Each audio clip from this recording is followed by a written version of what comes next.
معزز سامعین کرام، آپ سن رہے ہیں دیار اردو چینل پر پروفیسر ڈاکٹر اشتیاق احمد کی کتاب پنجاب کا بٹوارہ 1947، ایک المیہ ہزار داستانیں، باب نمبر 20، مشرقی پنجاب کی خود مختار ریاستیں، سب ہیڈنگ آدم پور میں ریکارڈ کیے گئے انٹرویو۔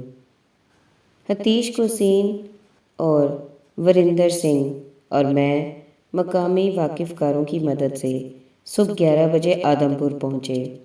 وہاں ایک سکھ کھلاڑی بھی تھا جس نے بین الاقوامی کبڈی مقابلوں میں بھارت کی نمائندگی کرنے کی شرٹ فخریہ انداز میں پہن رکھی تھی۔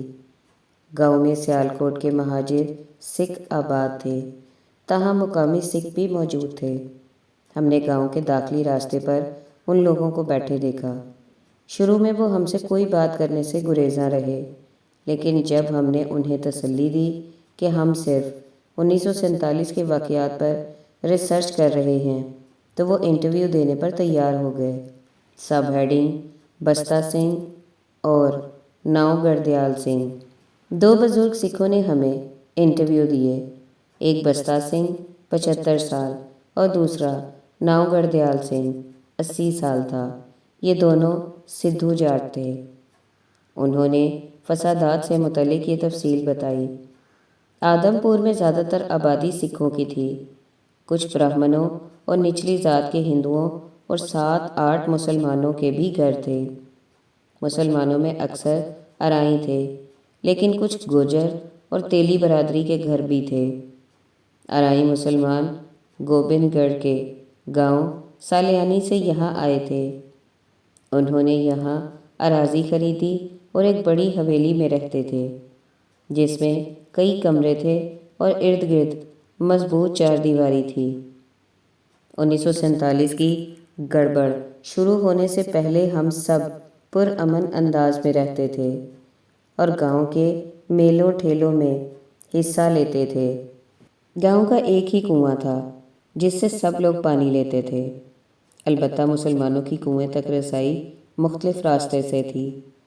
ایک ارائی کا نام جمال دین تھا، اس کے والد کا نام اللہ بخش تھا، جس کے 2 بھائی برکت اور سوندی تھے۔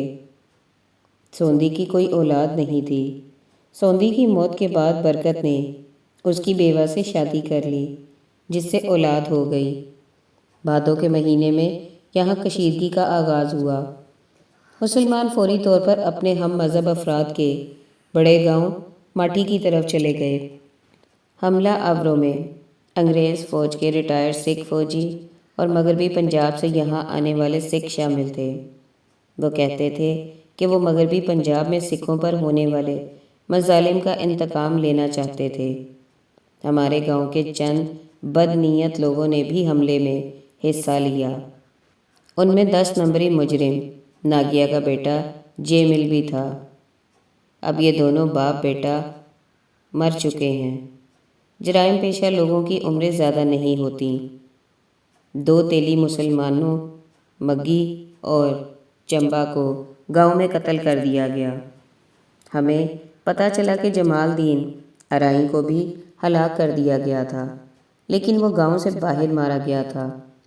نچلی ذات کے کچھ مسلمانوں نے سکھ مذہب قبول کر لیا اور یہاں گاؤں میں رہ گئے۔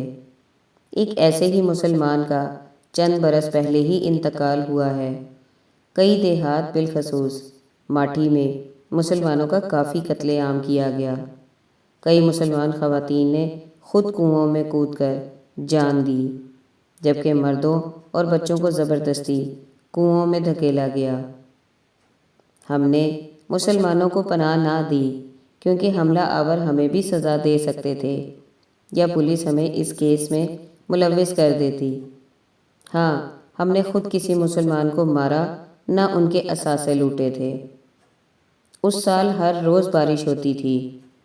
یہ سال کا 8واں مہینہ اگست تھا۔ ہم تینوں مصنف اور ساتھی اس کے بعد ماٹھی گاؤں گئے۔ موجودہ لمبردار نے بتایا کہ وہ تقسیم کے بعد پیدا ہوا تھا، اس لیے ان دنوں کے بارے میں کچھ زیادہ نہیں بتا سکتا۔ اس نے سن رکھا تھا کہ ماٹھی کے باہر مسلمانوں کا بہیمانہ قتل کیا گیا تھا، لیکن حملہ آور باہر سے آئے تھے۔ وہ کوئی انٹرویو دینے میں دلچسپی نہیں رکھتا تھا۔ اس نے کہا کہ گاؤں میں کوئی بھی آپ کو تفصیل نہیں بتا سکے گا، کیونکہ بیشتر لوگ پاکستان سے نقل مکانی کر کے یہاں آباد ہوئے ہیں۔ ہمارے اصرار پر اس نے مشورہ دیا کہ آپ لوگ گاؤں بوران جائیں، جو 1 کلومیٹر کے فاصلے پر تھا، اور وہاں تیجا سنگھ سے ملیں۔ وہ ماٹھی میں ہونے والے تمام واقعات سے آگاہ ہے۔ Sub heading: Teja Singh. ہماری ملاقات تیجا سنگھ، عمر 76 سال سے ہوئی تو وہ گھر سے باہر چارپائی پر بیٹھا تھا۔ وہ ایک دراز قامت اور وجیز سکھ تھا۔ اس نے ہمیں یہ تفصیل بتائی۔ ماٹھی مسلمانوں کی اکثریت کا گاؤں تھا۔ 1947 میں حملہ کرنے والے باہر کے لوگ تھے۔ ہم تو مسلمانوں سے بھائیوں جیسا سلوک کرتے تھے۔ یہاں جاٹ مسلمان بھی تھے، ان میں سے ایک الہی بخش تھا۔ کئی کمہار مسلمان بھی تھے۔ ماٹھی ہمارے گاؤں بوران سے بڑا تھا۔ حملہ دن کے وقت کیا گیا۔ بارش ہو رہی تھی۔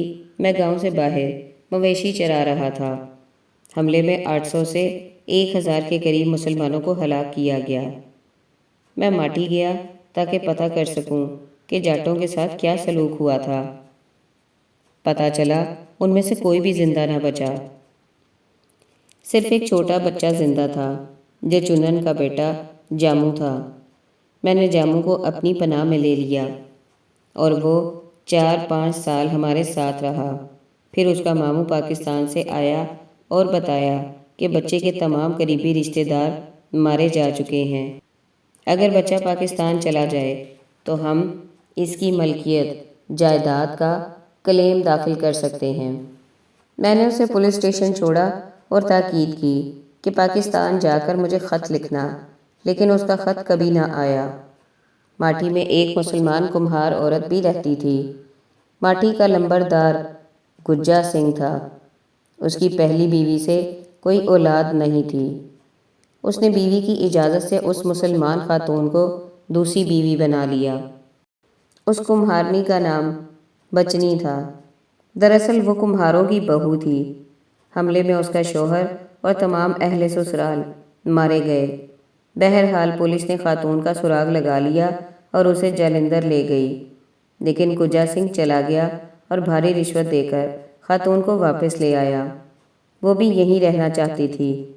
اس سے 3 بیٹے اور 2 بیٹیاں پیدا ہوئیں۔ گجا سنگھ اور بچنی دونوں اب مر چکے ہیں۔ ان کا بیٹا بلدیو سنگھ اب ماٹھی کا لمبردار ہے۔ اسی آدمی نے ہمیں انٹرویو دینے سے گریز کیا تھا۔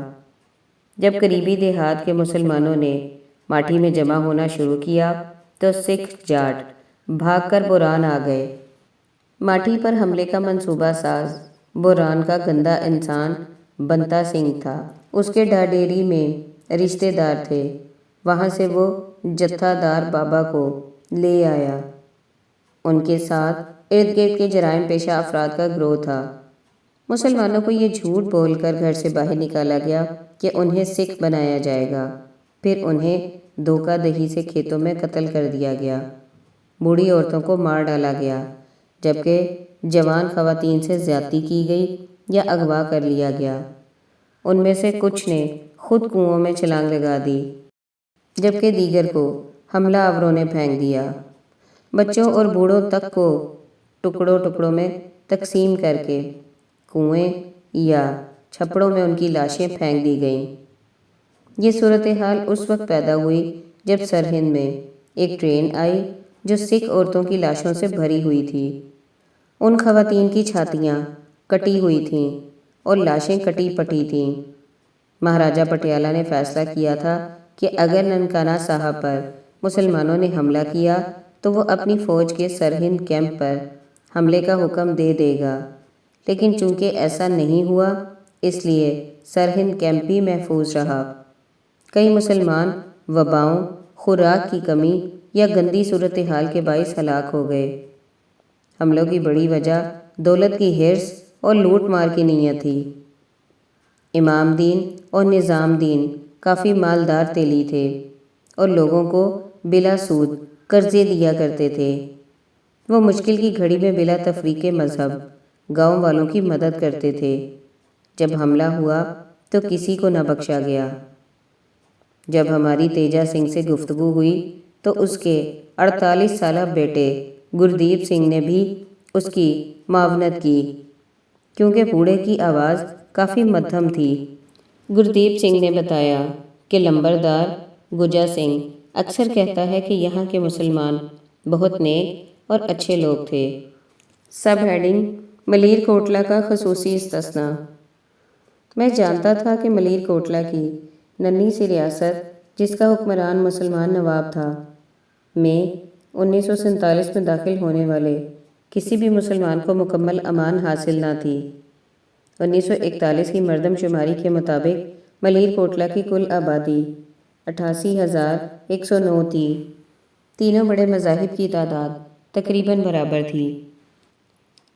ہندوؤں کی تعداد 23,489، تقریباً 27% تھی۔ ہندوؤں میں اونچی اور نچلی ذات کی ذیلی تقسیم بھی تھی۔ مسلمانوں کی سب سے زیادہ تعداد یعنی 33,881 یا 38.4% تھی، جبکہ سکھ 30,320 یا کل آبادی 34.4% تھی۔ جیسا کہ بتایا جا چکا ہے کہ سکھ حملہ آور ملیر کوٹلا کی حدود میں داخل ہونے والے کسی مسلمان کو نقصان نہیں پہنچاتے تھے۔ یہ دراصل سکھوں کے گرو گوبند سنگھ کے حکم کا احترام تھا، جس نے ملیر کوٹلا کے نواب کے لیے اچھے الفاظ استعمال کیے تھے، کیونکہ اس نواب نے مغل حکمرانوں کے دباؤ کے باوجود گوبند سنگھ کے بیٹوں کو پناہ دی تھی۔ اس کے بعد گرو گوبند نے حکم دیا کہ ملیر کوٹلا کے مسلمانوں کو ہرگز کوئی نقصان نہیں پہنچایا جائے گا۔ البتہ آئن کولینڈ نے اپنی کتاب میں یہ نکتہ پیش کیا ہے کہ ملیر کوٹلا کے مسلمان کافی مسلح تھے اور سکھوں کو حملے کی صورتحال میں کافی مزاحمت کا سامنا کرنا پڑنا تھا۔ ہم نے سنا کہ تخت ہزارہ کے سکھوں نے مہاراجہ پٹیالہ سے مل کر سکھ جتوں کو ملیر کوٹلا کے اندر حملہ کرنے کی اجازت طلب کی، لیکن وہ نہ مانا۔ چنانچہ جس وقت ریاست کے باہر ہزاروں مسلمانوں کو کاٹا جا رہا تھا، اس وقت ملیر کوٹلا کے اندر مسلمان نہ صرف محفوظ رہے بلکہ متاثرہ مسلمانوں کو پناہ بھی دی گئی۔ میں ملیر کوٹلا جانے کا کافی اشتیاق رکھتا تھا کہ وہ رونما ہونے والے واقعات جان سکوں۔ اسٹاک ہوم میں میرے ایک دوست رضوان ڈار نے میرے ملیر کوٹلا کے دورے کا بندوبست کیا۔ اس کی کزن کی شادی ملیر کوٹلا کے ڈاکٹر نظام دین سے ہوئی۔ 6 جنوری 2005 کو ڈاکٹر نظام دین نے اپنے گھر پر ہمارا پرتپاک استقبال کیا۔ سب ہیڈنگ: ڈاکٹر نظام دین۔ میں آپ کو بتا سکتا ہوں کہ ملیر کوٹلا میں کیا ہوا تھا۔ یہ ریاست اس لیے خون ریزی سے محفوظ رہی کیونکہ نواب خان نے تحریک آزادی کے دوران اپنی غیر جانبداری برقرار رکھی۔ ان کا ایک کزن لاہور میں مسلم لیگ کا لیڈر تھا اور وہ شاہی خاندان پر دباؤ ڈالتا تھا کہ قیام پاکستان کی حمایت کی جائے۔ تاہم اس امر کی ریاستی عمائدین نے مزاحمت کی۔ نواب ملیر کوٹلا کے قریبی سکھ خود مختار حکمرانوں کے ساتھ اچھے تعلقات تھے اور ریاست کے ہندو اور سکھ نواب صاحب کے وفادار رہے۔ کچھ لوگ مسلم لیگ کے حامی تھے، لیکن مجموعی طور پر فرقہ وارانہ امن برقرار رہا۔ یہ سچ ہے کہ سکھوں کے ممکنہ حملے کی صورت میں مزاحمت کا فیصلہ کیا گیا تھا۔ ریاستی پولیس اور چھوٹی فوج ہتھیاروں سے مسلح تھی اور مزاحمت کر سکتی تھی، لیکن بڑی تعداد میں سکھوں کو داخل ہونے سے نہیں روک سکتی تھی۔ میری یہ سوچ ہے کہ مہاراجہ پٹیالہ نے نواب کو یقین دلایا تھا کہ ملیر کوٹلا کو حملوں سے استثنا دیا جائے گا۔ میں نے سنا ہے کہ انگریزوں کا بھی نواب سے رابطہ تھا اور انہوں نے اسے ممکنہ حملے کی اطلاع دی تھی۔ اگر سکھ ملیر کوٹلا پر حملہ کرتے تو یہ ایک بڑی خبر بن جاتی۔ اس چیز سے جتھے بچنا چاہتے تھے۔ وہ اپنا ایجنڈا خفیہ طریقے سے پورا کرنا چاہتے تھے۔ برس گاؤں میں 300-400 مسلمان عورتوں اور لڑکیوں نے بے حرمتی سے بچنے کے لیے کنویں میں چھلانگ لگا دی۔ ملیر کوٹلہ نے لاکھوں مسلمانوں کو محفوظ پناہ گاہ فراہم کی۔ ہزاروں افراد سرحد کے باہر مارے گئے۔ شاید سکھوں نے گرو گوبند کے حکم کے احترام میں ملیر کوٹلہ کو بخش دیا تھا۔ اکثر سکھ گرو گوبند کا نہایت احترام کرتے ہیں اور ان کے حکم پر چلنا ان کے لیے اہم تھا۔ سب ہیڈنگ: ملیر کوٹلہ کے مہاجرین۔ ڈاکٹر نظام دین نے اپنے 2 کزنوں کا انٹرویو کرنے میں ہماری مدد کی، جو گاؤں کاکڑا سے بھاگ کر ملیر کوٹلہ آباد ہوئے۔ Sub heading: Chaudhry Abdul Shakoor. میں کاکڑا بھوانی گڑھ پٹیالہ کے مسلمان کمبو خاندان میں پیدا ہوا۔ یہ 1200-1300 افراد پر مشتمل بڑا گاؤں تھا۔ اکثریت مسلمانوں کی تھی۔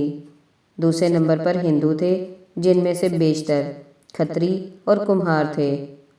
مسلمانوں کی بڑی برادریوں میں رنگڑ، راجپوت، کمبو، گوجر، تیلی، دھوبی اور 25 سے 30 فقیر برادری شامل تھیں۔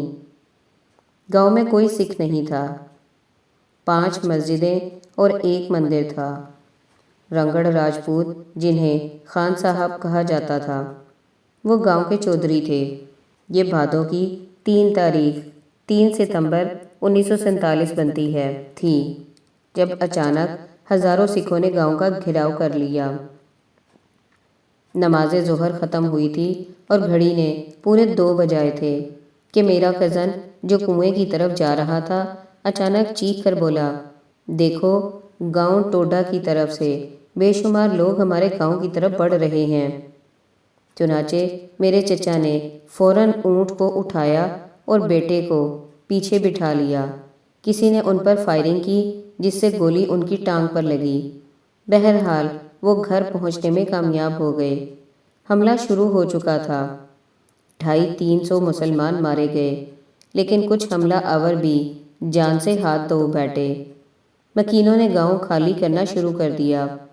ہم رات کو 10 بجے گھر سے نکلے۔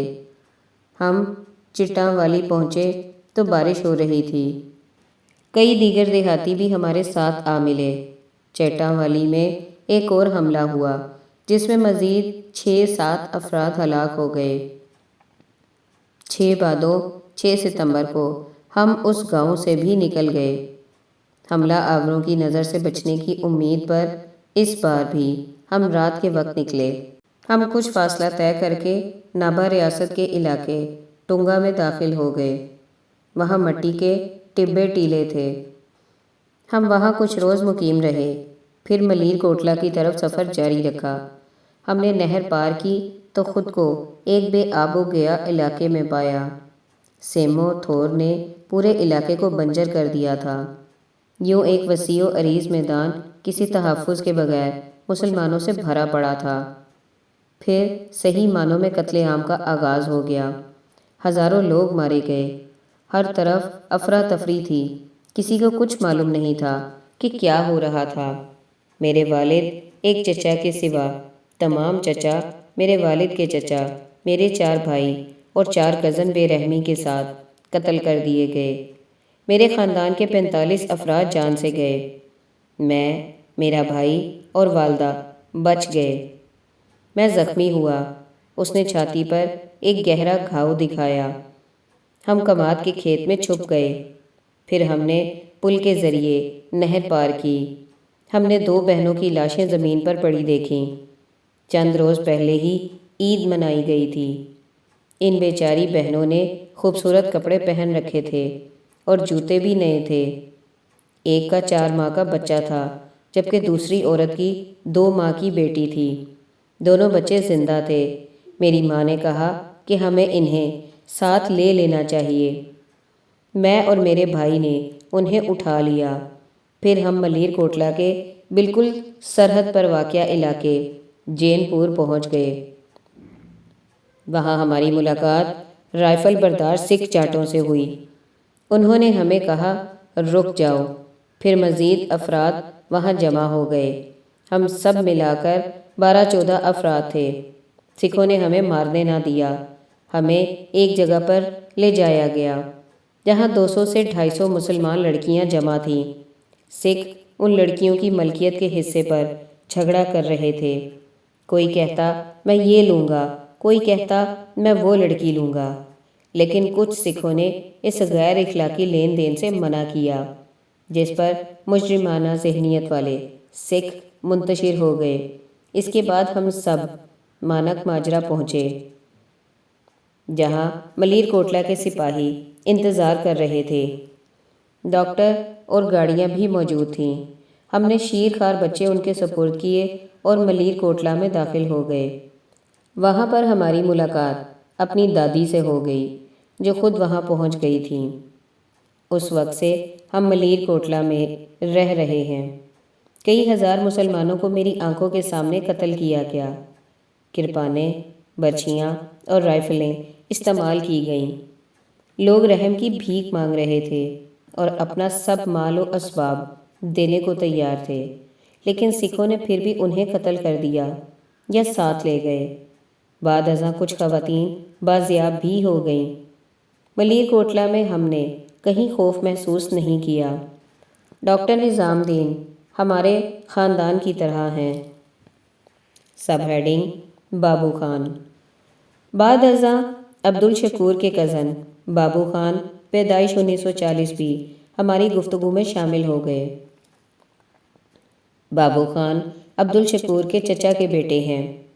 انہوں نے بتایا کہ حملے کے روز میرے چچا آئے۔ اس وقت بچے کھیل رہے تھے۔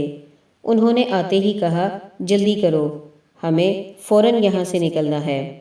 ہم نے نکلنے کی کوشش کی، لیکن گاؤں کا چاروں اطراف سے محاصرہ کیا جا چکا تھا، لہٰذا ہم واپس آ گئے۔ حملہ آور باہر کے لوگ تھے۔ نیزوں، بھالوں اور لمبے پھل والے چاقوؤں سے لیس ہزاروں افراد گاؤں کی طرف پیش قدمی کر رہے تھے، جبکہ ہمارے پاس کوئی اسلحہ نہیں تھا۔ یہ بہت دہشت ناک منظر تھا۔ ہم نے کھیتوں میں چھپنے کا فیصلہ کیا۔ چنانچہ میرے والدین، بھائی اور بہنیں کھیتوں میں چلے گئے۔ سکھ باہر سے للکارتے رہے کہ باہر آؤ، لیکن ہم نے سنی انسنی کر دی۔ انہوں نے حملہ کر دیا اور میرے ماں باپ کو گنڈاسے کا ایک وار لگا۔ والد زخمی حالت میں بھاگتے رہے، لیکن پھر حملہ آوروں نے تعاقب کر کے انہیں نیچے گرا دیا۔ میں وہاں کھڑا یہ سب مناظر دیکھ رہا تھا۔ انہوں نے بچوں کو کچھ نہ کہا۔ میرا چھوٹا بھائی رونے لگا تو میں نے کہا مت رو۔ ماں نے اسے دکھایا کہ تیز دھار پھل کے وار سے ان کا پیٹ چاک تھا اور انتڑیاں باہر کو لٹک رہی تھیں۔ ہم صدمے سے سن ہو کر رہ گئے تھے۔ پھر ایک سکھ بولا کھیت کو آگ لگا دو۔ میں نے دوڑنا شروع کر دیا۔ سکھوں نے مجھے نظر انداز کرتے ہوئے کہا کہ بچے کے پاس کچھ نہیں ہے، بڑوں کو دیکھو جن کے پاس پیسہ اور زیورات ہیں۔ میں ایک جھاڑی میں دبک کر بیٹھ گیا۔ ہزاروں افراد میری آنکھوں کے سامنے مارے گئے۔ پھر میں نے اپنی ماں اور دیگر اہل خانہ کو زور زور سے پکارنا شروع کر دیا، لیکن والدہ، میرے 2 بڑے بھائی اور 2 چھوٹے بھائی مردہ حالت میں پڑے تھے۔ والد کو بھی قتل کیا جا چکا تھا۔ اس دوران ہماری کمبو برادری کی ایک لڑکی وہاں آئی۔ وہ مجھ سے تھوڑی سی بڑی تھی۔ صرف ہم دونوں زندہ بچے تھے۔ قریب ہی ایک کنواں تھا، ہم وہاں چلے گئے۔ بارش ہو رہی تھی۔ میں نے گاؤں واپس جا کر کھانے کو کچھ لانے کا فیصلہ کیا، لیکن پورا گاؤں شعلوں میں جل رہا تھا۔ پھر میں واپس آیا تو لڑکی کہیں جا چکی تھی یا اسے اٹھا لیا گیا تھا۔ میں نے پوری رات کنویں پر گزاری اور قریب ہی بنے ایک چھوٹے سے کمرے میں سو گیا۔ کھانے کو کچھ بھی نہیں تھا۔ تیسرے روز گاؤں کا ایک لڑکا کنویں پر آیا۔ وہ عمر میں مجھ سے تھوڑا بڑا تھا۔ مجھے دیکھ کر وہ بھاگ نکلا۔ میں نے کہا میں بابو ہوں، ڈرو مت۔ چنانچہ وہ واپس آ گیا۔ ہم دونوں نے گاؤں واپس جا کر کھانے کو کچھ تلاش کرنے کا فیصلہ کیا۔ جب کھتریوں نے ہمیں دیکھا تو وہ ہمیں برا بھلا کہنے لگے۔ کرپان بردار